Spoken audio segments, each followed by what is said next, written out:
for Adulting with Amy and Lani. We're really glad to have you here with us again today. We want to welcome you to part 3 of Lani's 4-part series on budgeting and finances. This has been such an adventure. I've learned so much been frightened of so much. She keeps talking about Excel, my nemesis. Anyway, today is about living debt-free, and Lani's got some great things on how she's going to break that down for us with some wonderful ideas. As always, we are super glad that you're here.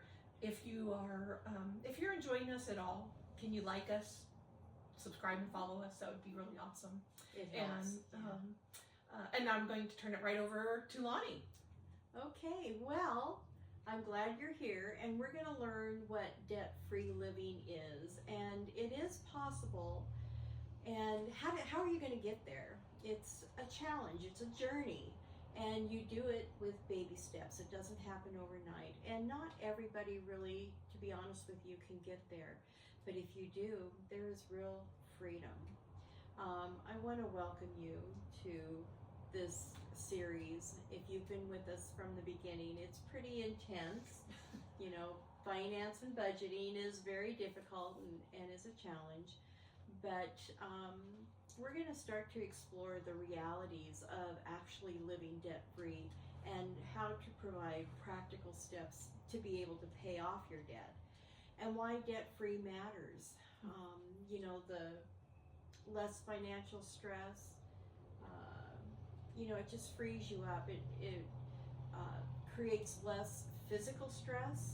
There's just a whole lot of overall benefits from it. We're going to explain the significance of being debt-free and the freedom that it does offer. And it may seem impossible, but with the right approach, it is achievable.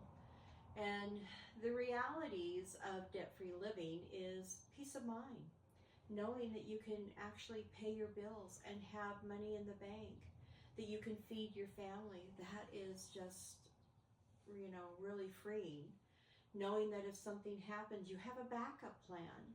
You know, backup plans are always for pivoting, but at least it gives you something to fall back on. What does debt-free mean?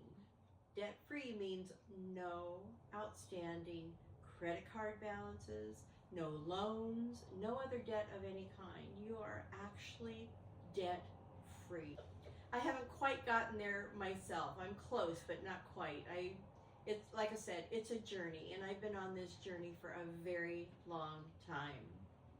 But very few people live like this. It is possible when it's done with wisdom, and it is a journey.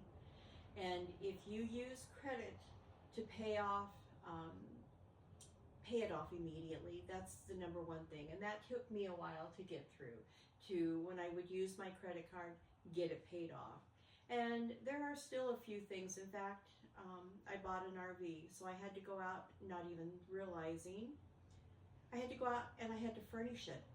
Towels, sheets, blankets, pillows, you know, paper plates, cups. I mean, so guess what? That had to go on the credit card, and so I had to pay that off. So there are things that happen that come up, and like I said, I've made all the mistakes. I can tell you everything, but one of the key things is that when you do use your credit card, be sure and pay it off immediately. Save for purchases that you want. If you want a new TV, don't put it on a credit card. Save for it. Start your envelope and put your want and name it, and then start putting money away in it. Yeah, that's a really good thing to do. In last week's podcast, Lani talked about different methods of savings, and one was the envelope amount. So there's the gas bill, and the money goes physically in the envelope, and the wants, you know, physically in the envelope. Yeah. So, and in fact, the budget that we shared is very similar to the envelope process, but instead of using envelopes, we have the Excel spreadsheet, so you can see it on paper, and it gives you actual totals, so you can analyze exactly what happened or what may have gone wrong. It's a tool to help you get answers you need to be able to make wise decisions. But let's find ways to reduce expenses. How about making your own clothes? Now, I will tell you, I sew. I like to sew. And fabric is expensive. However, you can get fabric at secondhand stores, at yard sales. People are getting rid of fabric that aren't sewing anymore, and they have accumulated piles of fabric they never use. You could go to like any of your Goodwill type stores, and they would probably have fabric in there as well. There's a trend right now of folks getting tablecloths and printed sheets and things and using that to design garments. They're amazing. Well, but not only that, if you go into a secondhand store and look in the clothing section and look in sizes larger than you wear, you can buy that and use that fabric to make you a garment. So there's a lot of ways you can do to reduce the expense of clothing. How about growing your own garden? You can get seeds from friends, or you can try saving seeds from produce that you buy. The internet is full of information on how to do this. And you know, it's really kind of cool when you can go out and pick a cucumber off of your own plant, and you know what it's been growing in. You know there's not pesticides that have been sprayed on it that are going to, you know, affect you physically. But and be a part of a co-op garden. If some place downtown in your area has a plot of land where people can go in and share and help with the harvest, that's beneficial. Learn about preserving foods that you grow. Preserve the foods for off season. You know, you can do tomatoes, make your own tomato sauce, spaghetti sauce. There's a lot of things that you can do. Not only that, it'll help reduce your grocery bill, but it's also, when you store it and put it up, you've now got something as a backup plan if something disastrous, whether it be nature or with a job, happens. You've got something to fall back on. How about doing your own oil change on your car? That's a way to save money. Mow your own lawn. You know, not hiring a landscaper helps. Well, and of course, we're talking about the things that you're physically capable of doing on your own. Exactly. You don't want to see me try to change my own oil right Oh. now. I would do it. I would make sure it happened, but there might be an ambulance call when I'm done. Well, these are just suggestions, you know, and, you know, not everything fits into everybody's life. I'm just throwing out several suggestions to be able to think through, and maybe you'll come up with some of your own. Ooh, share them. Share your ideas. Put them in the comment section. We would love to know how you would be able to cut your expenses. Learn how to reduce your utilities. Now, I'll tell you, I have 9 32-gallon trash cans around my house, and in the winter, I take the lids off of them and I let them collect the rainwater. And I am down to my last 32-gallon trash can of water that I've been watering my outdoor plants with. And that puts less demand on my water utility, which, you know, everything's been going up. But that's another option, just collect some rainwater. I've already shared, during the winter, I throw on shoes and socks and I wear a sweater around the house. That lowers my heating bill. I can keep the house at a colder temperature because I can tolerate it.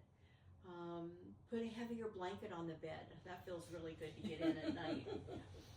But we talked about increasing income, ways to do it. You can make and sell crafts. You can offer a service like babysitting. You can get a second job. Start an online business. Do bookkeeping on the side. There's a lot of different side hustles that you can do to bring in extra income. So, and there are websites upon websites of suggestions. Please refer back to how to check your internet safety and the veracity of websites to make sure you're not signing yourself up for some scam. You know, invest here to do this, No, you want to learn how to make money of it. You don't want to be paying somebody to be able to make money, because if you have to pay somebody, then that should be a red flag. Yeah. So good point, Amy. Thank you. There are challenges of getting to debt-free living, and there are emotional and financial challenges. It takes discipline and sacrifice, and those are two very difficult things to do. And I want to say that with challenges or with sacrifices, those are making changes. And I don't like the word change, I like the word pivot, because to be able to make a small little change to get on the right track is going to be, you're going to have a greater success rate than if you try to make a drastic change. And this is a dynamic held up in research that we as a people don't adjust well to one big major change. But if we make a small change and we allow that small change or pivot to become that habit, it's easier then to take it then another few degrees and another few degrees. It's that concept of I don't want to say fake it till you make it, but a little bit at a time, the baby steps. And here's how I've heard it put: make a 1% change. 1%. We can all do 1%. And then eventually you're going to end up on the right road. You're going to be going down feeling really good about yourself, because the things that you've been doing are making a difference. The big changes, those are too drastic. And I can tell you, in many areas of my life, I've tried to make big changes and it's been disastrous. So that's why I decided change is no longer a word for me. I'm changing to pivot. But and that concept holds not across the board, not just with finances, with many things, even with how you choose your tribe, your inner circle. I need a little change. You know, we're getting together a lot, and maybe that's too much for me, and so I change my mindset to say no thank you this time. And I don't have to express that because because my tribe knows me. Well, and it's worked with me with my weight, with finances, my health. I mean, it's worked in so many areas. It works in every area of my life, actually. So I like the word pivot. Time management. Everything. Everything. So what are the benefits of living debt-free? Well, freedom from paying interest. When you have to use your credit card and don't pay it off, you're paying somebody else for using that card. If you have a loan, you're paying somebody else for borrowing that money, and that can get expensive. You'll have increased opportunities to save and invest if you're not spending it by paying somebody else. You'll have control over your finances, and having control feels really good. Those are the one areas where it's really nice to be in control. So here I'm going to share a few interesting facts. Gen X, those are the people born in 1965 to 1980, they hold the most student loans. Millennials, who are born from 1981 to 1996, have the most debt per person and the most bankruptcies filed. Interesting. Yeah. Gen Z, those are the people born between 1997 and 2012. They have the lowest student debt, but the highest auto loan debt. Well, isn't that interesting? Isn't that interesting? Yeah. And boomers, that's me, have the highest amount of credit card debt. There you go. You got it. So, if you've liked what we've shared so far, we've pretty much recapped what we have been covering in the first two chapters of the series. But if you've liked what we've been sharing, if you would hit the subscribe button if you're new, and if you're a continued watcher, we thank you for that. And if you'll hit the like button, share a comment, let us know what you think. We also, if you have something you want us to research and bring back to you, we would love to do that. Just put it in the comment section or shoot an email to us. So let's go ahead and move on, because we recapped quite a bit in this financial series about understanding your debt, the types of debt. There's credit card debt, student loan debt, car debt, mortgages, consolidation loans. There's a lot of different kinds of debts. And there's different payoff strategies, which we covered in our previous chapter, which was the snowball effect, where you pay off your smallest debt first, and that money that you were applying to it, you pay it on to the next debt. So you don't get to keep that money freed up. In other words, once you've paid off, if you're making a $50 payment on a credit card and you have now paid it off, that $50 goes on to the next credit card you want to pay off. So instead of paying the minimum, you pay the minimum plus that $50, and you start paying that off faster. And that snowballs, because when that gets paid off, that 50 plus that minimum goes on to the next one. And I mean, you're going to get rolling. It's a different type of pay it forward. Yeah. And then the other one is the avalanche, which is smart to do. It's not as motivating because it takes longer. And you pick your highest interest rate and you start chipping away at that, paying more than the minimum as what you can afford without putting you in debt. But you want to get that one paid off first. And that actually saves you money because you're not paying as much of interest as you would be on the lower interest rate debts. So there was a free download that was supplied to you regarding credit cards, and it will show what the creditor is, your account number, what the interest rate is, what the due date is, how much the monthly payment is that you're going to be making. And this is really important to create an effective payoff plan, so you can decide in what order you're going to be paying these credit cards, and you can choose, do you want to use the avalanche? Do you want to use the snowball? Do you want to use a combination of both? And when I started, I used a combination of both because I needed to get motivated to get these debts paid off. So I took my smallest one that I could get paid off the fastest, which was exciting because I succeeded at it. That motivated me to do more, and so I took another low one and I added that other payment to it and got that paid off real quick, and then I went to my high interest rate ones and got those paid off. So I used a combination of both. We talked about creating a budget. It's really important to know where you're at financially, and it'll help you identify mistakes you've made, and there is nothing wrong with making mistakes. That's where you're going to learn. And when you learn, you have gained wisdom on how to make a better decision next time. So tracking your income, tracking your expenses, those are all very important. And with your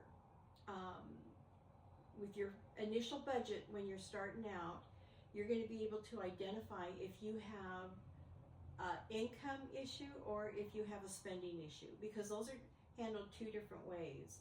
And once you've identified that, then you know how to move forward, whether it be finding extra cash if you need more income, or if you need to maybe go to a debt counselor, or talk to a friend about what do they do.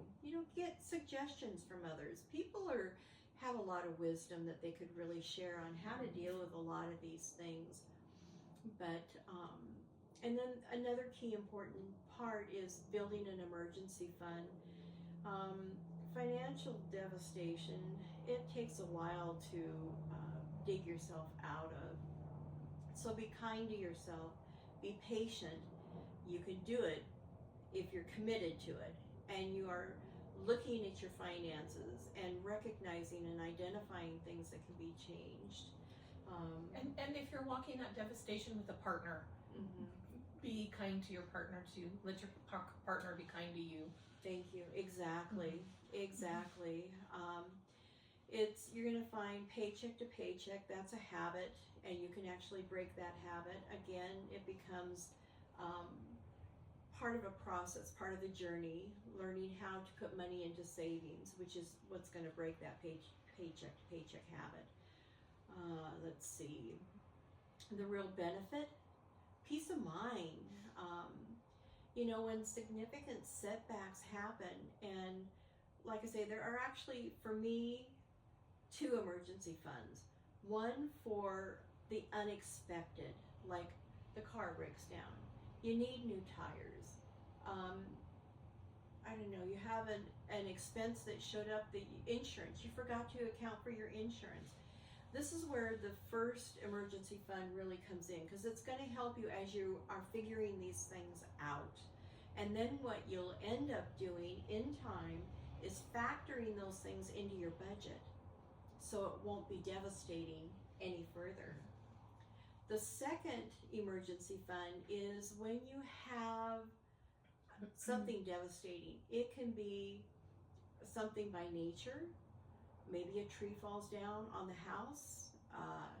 It could be, look what they're going through in the Gulf Coast in North Carolina. I mean, those people are being devastated, and having an emergency fund to help them get through that is crucial. If you lose your job or your hours get cut, those are devastating events that happen, and having this resource to fall back on to get you over that really helps, so you're not as emotionally charged, and it will help you to make wiser decisions moving forward. The big thing is to stay consistent and find motivation to be able to get these things done. Consistency in your paying off your credit cards, it's going to get things paid off much faster. And motivation, it's going to help you stay the course so you can get things done. To avoid future debt, you need to change your thoughts about debt. You want to think about, instead of immediate gratification, think about saving. Again, like I said before, I need a new TV. Do you need a new TV? Well, the one I have is working, but it's really old. Well, okay, let me save for it. So let me look and see how much they cost. How long is it going to take me to save? How much can I put aside to be able to save this? That's a process that you'll end up eventually going to. Let's see, you want to pay for these purchases by cash. If you use a credit card, which most likely a lot of people are going to be paying online, buying online. So go ahead and use your credit card, and then take that cash you saved up and go pay that credit card off. You don't want to accumulate it. It keeps your card active, and it keeps it paid off, so you're not being charged interest rates for using that money. Once you get your credit card paid off, leave it at home. Don't take it with you when you go out. It's too tempting to know you've got a credit card in your pocketbook that you can charge something that is a want, not necessarily a need. Another good thing that we all can do is live below your means. You don't have to have a 6-bedroom house. And when I got my first home, it was a definite fixer-upper. I mean, it was a fixer-upper. And I've been in this home for over 30 years, I think it's been. And when I first got in the house, I would save what I could during the summer,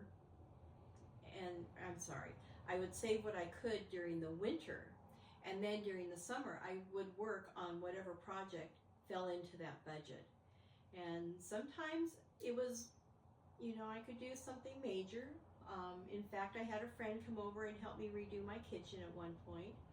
And sometimes it was just, I couldn't save that much because there was too many things that happened that set me behind the 8 ball. And so I could only maybe paint a room.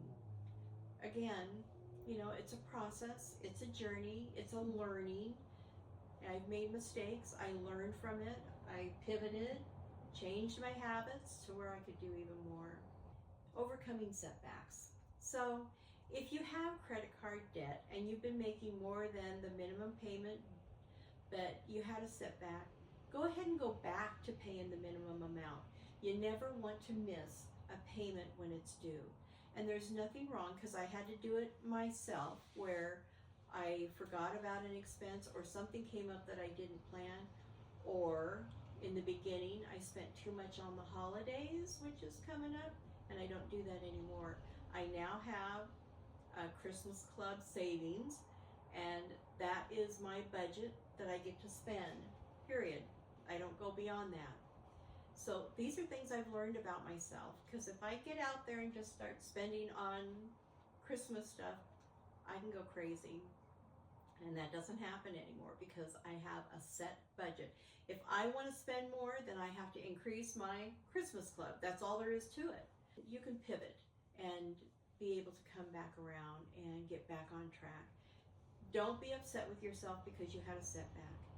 You are, I promise you, going to have setbacks. The key important thing is not the setback. It's learning what happened and pivoting. That's what's important. Staying focused. Another thing that really helped me is I set up automatic payments. I have my bills that come in to me through email, and then I schedule them in my bill account. That's been a game changer. I hated to sit down and write checks. That to me, that was the worst. But to sit at the computer for a couple seconds, plug in a bill that's due, I'm good with that. I don't have to think about it again. Whereas before, the bill would come in, and then I'd have to sit and I'd have to write out the check and the envelope and put a stamp on it and get it to the mail. Forget that. I'm not there anymore. Thank goodness for technology for that, I have to say. We have a downloadable form so you can track your process on your progress on your credit cards. You can track your budget. You can track your bills.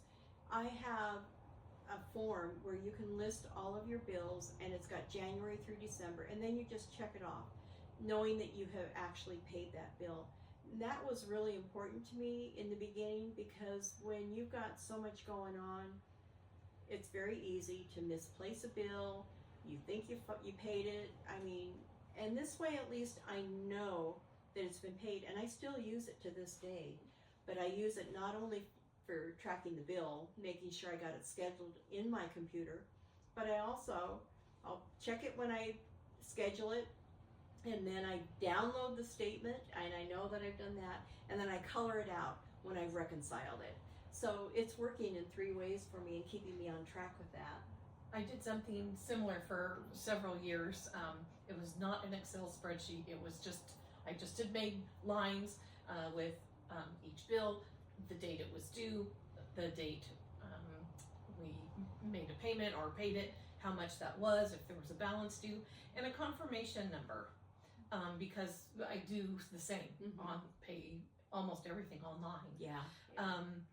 And I kept all of those, and in one instance it actually ended up benefiting us in an unusual way, in that it was a credit card that said they hadn't gotten a payment, and I was no. Here's the confirmation number that you provided, those types of things, and they were, we don't have it continued for a couple of months, until I finally said, here's I truncated all the other bills out of that, marked it off with black, and sent them that with the dates that everything else was. Oh, you didn't tell us you had a confirmation number. We could have looked it up from that. Yeah, right. I've been through that too. How many times did I provide you the confirmation number? But save those things. Yeah. Save those, all that record keeping, which is another discussion for another time. But when you're talking about your money, Mhm. your records are going to be important too. Right. And I've had the same thing happen, and it takes months to get these things straightened out. And yeah, and it's very frustrating. You can seek support from financial advisors, or from a friend, who will check in and see if you're staying focused on reaching your goals. I love that Amy checks in and is always asking me, well, how's this going, or how's that going, And Lani does the same. yeah. Lani does the same. So Send what I'm most guilty of is I'll see a little meme or a little reel that reminds me of where Lani is on her journey or on her topic or on her goal setting, and so I don't say anything. I just send that. tell them about the last one you sent, the cat wrapped in the blanket. Oh my goodness! This little kitty is wrapped like a complete burrito, the little babushka in the blanket, and it said,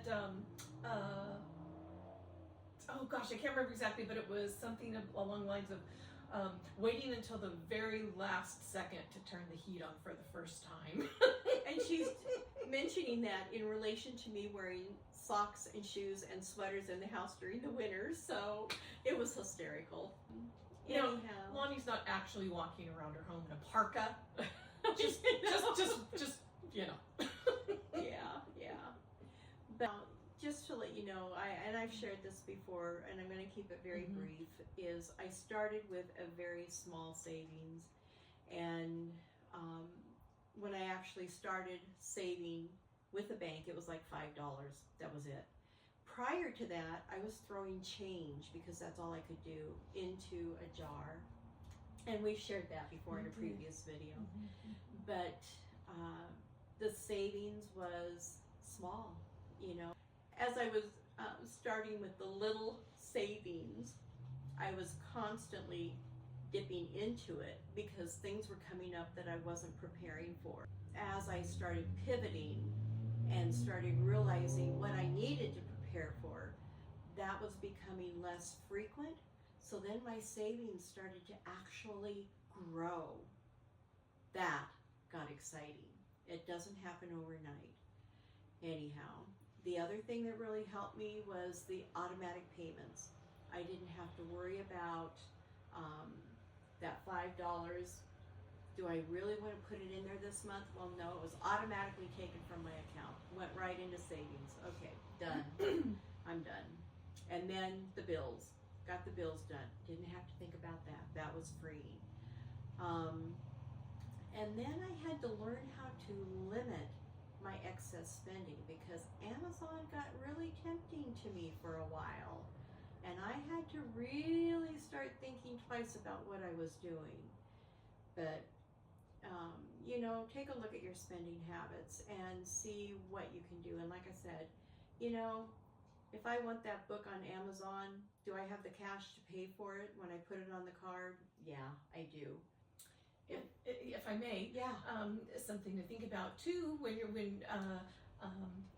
Lani mentioned the books, Amazon has a buyback on books. Didn't know that. At one point, we had I love my books, all of my textbooks. I had. It was a hoard. It was a hoard. I had a friend say, this is a hoard. You just blew my mind. Well, you can research what this looks like, and not all books are eligible, and not all books are the same amount that you spent on them. But with everything that I turned in, that they did purchase, we were able to get a tablet for the teenager. Wow. It was a magic trick. Wow. So check into those types of things. Maybe there are things that it's going to be better to rent than buy, or lease rather than buy. But those are things that you can, check into those things. There you go, folks. You have it. Talking with your friends helps you learn new ways to do things. I had no idea that was going on. Well, so guess who's checking into it when this is done? And Amazon has a try before you buy feature as well. So, I knew that for clothing. I did know that for clothing.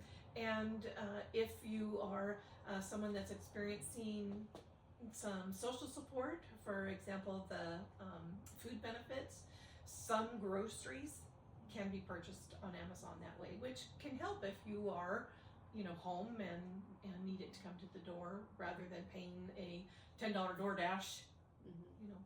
There's lots of things you can explore. Yeah. So let's, why don't we go ahead and recap what we've kind of put together here.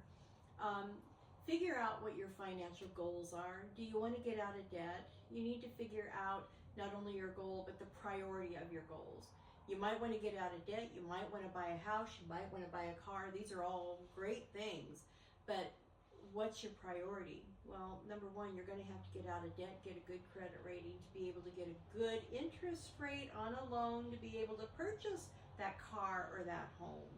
Sounds like a good use of your SMART goal strategies. Well, there you go. Start a budget and track what your spending habits are. Figure out if you have an income deficit or if you have a spending problem. There's 2 ways to fix those. We've gone through that. Start a small savings. And when you've not done this before, it does hurt a little in the beginning. And like I shared just earlier, you're going to get a little saved up and then you're going to need it. You're going to need a little saved up and then you're going to need it. But through that process, you're going to learn what you need to prepare for, to where all of a sudden you're not needing it and now it's growing. And now when those major things happen, it's like, oh, thank goodness for that savings. And then what's going to happen is you're going to say, okay, now is the time to start our devastating emergency fund. That you don't touch under any circumstances unless it is a devastation. And guess what? You're home free. It's a good feeling, trust me. I've been the whole gamut. Anyway, celebrate your successes. Taking control of your finances is very freeing because you know what's going on, you know where things are going, you know what you can do, you know what you can plan for. You know how to live your life and you can do the things that you really want to do. That is exciting. So, I don't even know where to go with all of this right now. There's so much, and I've been over this. I've been over this material, trying to get some things together for Lani, with Lani. Sit with it, rewatch it a little bit. Yeah. So, in closing, if you have any tips on what worked for you, on how to save money or how to pay off debt, please post them in the comment section below so we can all benefit from it. I don't have all the answers. I know what worked for me and that's what I'm sharing with you, but everybody has their own tips and ideas, and I would love, in fact, we would really love to hear what you would have to share. So next week, we're going to have our final episode in this budget series, and it's going to be on common mistakes that are made by generation. And that's pretty interesting. You're going to find there is a common thread through every single one of them, but each generation has a specific mistake that they miss, or a goal that they should be setting to achieve in their 20s or 30s or 40s. But I know last week when you were doing that recap and here's what's coming, I had asked you for a teaser. What's a mistake someone in their 20s makes? And your response blew my mind, because you don't think about it in your 20s. I never did. Start thinking about retirement. Nope. What? Nope. What? Anyway, I'm looking forward to next week. I never thought about retirement in my 20s, nor my 30s, nor my 40s. So it wasn't until my 50s, which was way too late. And, if you want to be wise about your finances and retirement when you're in your 20s, you're pretty much still at home. Your debts are minimal. Get a retirement savings going. Would be very simple and easy to do, and you're on the road to major success if you can do that. Something that we had done, not in our 20s, was the my husband's job provided a 401k with matching. It was a 50-50 matching. It was really quite remarkable at the time. Those are rare to find. And of course, we did that knowing that it was matching. And when he received raises, which were both a yearly raise and merit raises as well, our budget was working. So whatever that amount was, we added it to the 401k. That is smart. Which, Very smart. So it was kind of like it didn't even exist, but we were still living within our means. And I share this only in that we did have an absolutely catastrophic event where it's a very complicated story, but we ended up having to use that 401k to survive. And had we not made the decisions we made to add to it, there's lots of ways to do little teeny. So she just shared with you the wisdom of that emergency fund. That emergency fund got them through, or at least helped them get through a very devastating event. And you never know when that's going to happen. So if you've enjoyed the information we've shared, again, we would really appreciate it if you would subscribe, or if you have already subscribed, hit the like button and post a comment. Let us know your thoughts. And we will see you in the next episode. So until then, have a fabulous day. And before I tell you to be well, I want to remind you to take a peek back at last week's for those documents that Lani mentioned. So we'll go ahead and attach them again. Perfect. Okay. All right. I want you to be well, be kind to yourself, and we'll see you next week. Bye.